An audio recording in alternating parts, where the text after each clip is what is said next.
In today's world, lots of us now have children that are struggling with anxiety to some varying degree, and lots of us don't even know where to start and how to best support them in day-to-day life. Well, I'm going to discuss in this video some things that I've done that I've seen huge results from.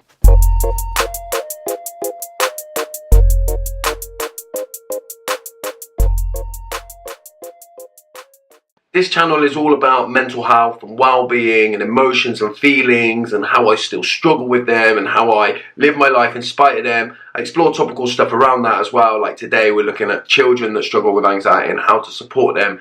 And I'd really love you to subscribe and turn on the notifications so you know each and every time I post a video. First off, I just want to give a shout out to everyone that got involved in Mental Health Awareness Week last week.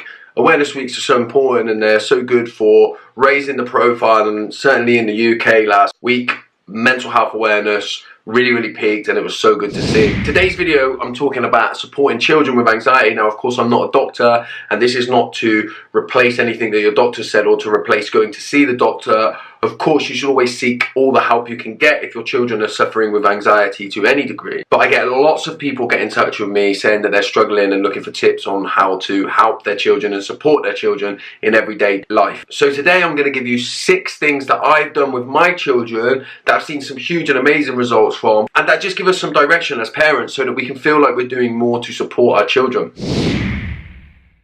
Breathing exercises. Now I know this is a really obvious one and it's one that everyone talks about, but it is of huge importance. For me, when I struggle with my anxiety, going to them breathing exercises is something that's really important to me.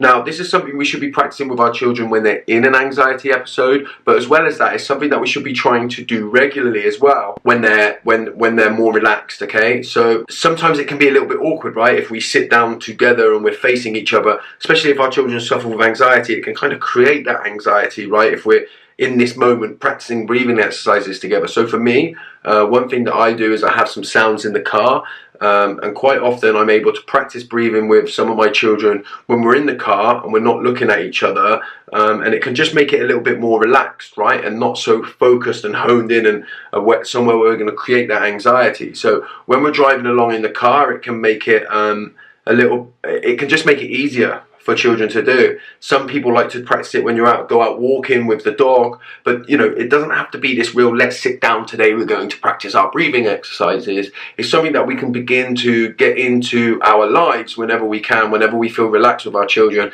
Sometimes even just watching the telly, we say, should we practice some breathing while we're watching it, just to make it so a little bit more relaxed with each other. And then when our children are in one of them anxiety episodes, then we've done lots of practice so we can really fall into doing them breathing exercises to try and get the heart rate down and try and calm ourselves. Body scans. Again, these are something that lots of people talk about, but they're really important, and something again that we should be practicing and encouraging our children to practice, to get to know our bodies so we can find out where the anxiety is, and this helps us to get curious about our anxiety when we're in it. It can be a really good focal point when we're holding space, something that I'm going to come on to. But it can be a really good place to go to help us hone in when we're struggling with the anxiety. And again, this is something that we should be encouraging our children to practice in the times of calm when they're not necessarily in an anxiety episode.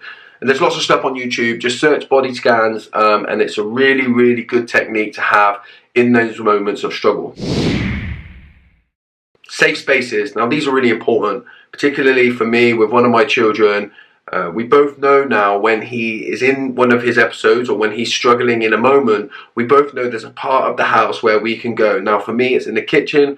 I pop him up on the side and then I'm level with him, he's eye level with me, and then we're able to, he knows that this is a safe space that we can go to when he's struggling, and having that safe space automatically when we go there, it can bring him down a level in his anxiety. Now you can go really far with this. You might want to have a space within their bedroom or within your bedroom, but what's really important about this space is that you can come down to their eye level, so that you're not bearing over them, they're not sat down and you're above them, because that's not going to help their anxiety. It's all about creating that safe space where they can go, and you can even have, like me and my son have a bit of a code look and a code thing that we say, where we say, should we go in there? We don't make a big deal about it to the rest of the family, we just pop there to the safe space, and that in itself then can really bring that level down a peg or two just by going into the safe space. holding space. Now this is absolutely vital, and for me this is the biggest one of all of them, right? When our child is in one of their anxious episodes, or when their anxiety levels are really, really high, we can become panicked with them, and we want to make them better, and we want to fix, and we need to really, really get away from that and try to be as calm as we can in the moment. Now, when our child is suffering with their anxiety, when they vocalize it, they're going to vocalize, often they will vocalize things of like impending doom. They might talk about how people would be better off if they're not there, or how they're worried that you're going to die. I've had that. Or worried that their siblings are going to die, something else that I've had.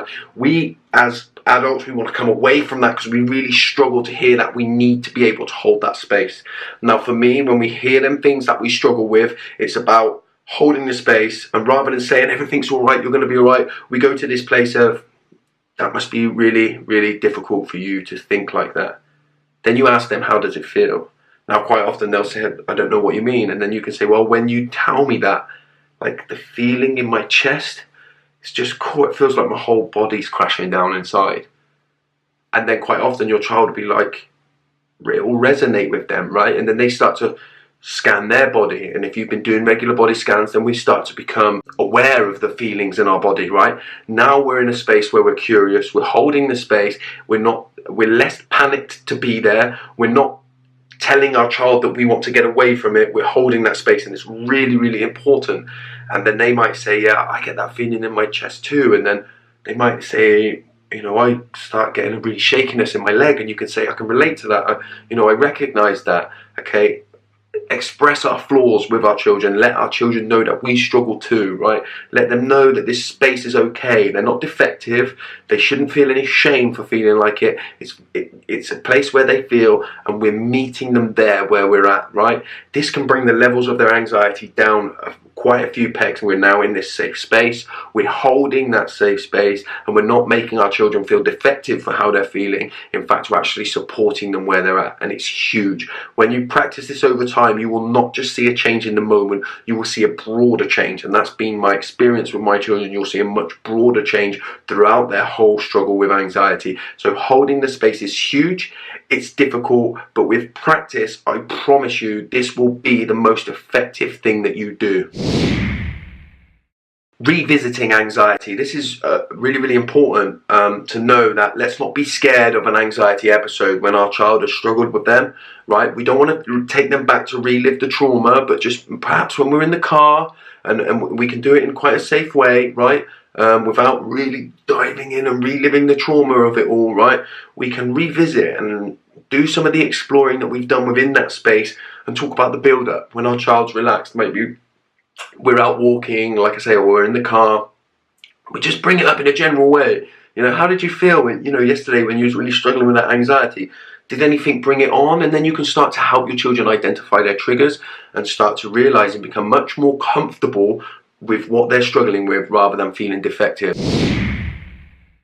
Lastly, and probably most importantly, is look after our own mental health. I once made a video about how I cause my children anxiety. Sometimes our anxiety about our children's anxiety breeds anxiety, and everybody's walking around creating anxiety.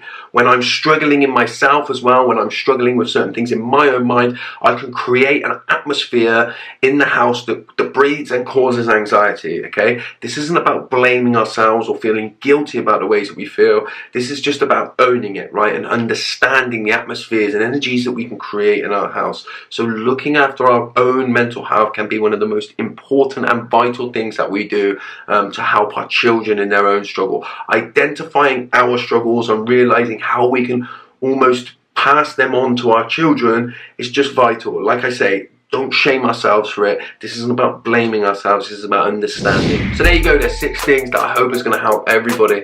It's a sensitive subject, and I know how difficult and hard it can be to know that our children suffer with anxiety.